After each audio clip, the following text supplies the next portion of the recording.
These are pictures of myself and my sisters.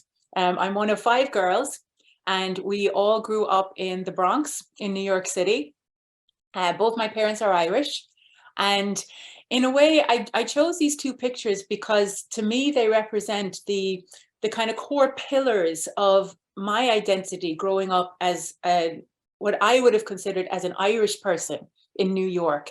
And the twin pillars of our identity were very much around that sense of Irishness, learning Irish dance and Irish songs and Irish poetry, but also Catholicism. So growing up, as I said, myself and my 4 sisters, we basically were the church choir. So we sang through our entire childhood. And so when I think back to that time growing up in the Bronx, and I think of those 2 pillars of my identity, it isn't a long jump for me from that to writing this book.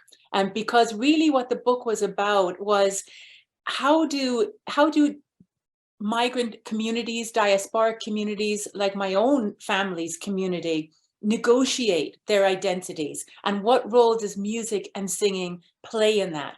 Because while those pictures may look like we had a very clear and grounded sense of identity, and that resided in a sense of Irishness and a sense of Catholicism, I suppose as I grew older, I realized that, the foundations of those identities were not that stable.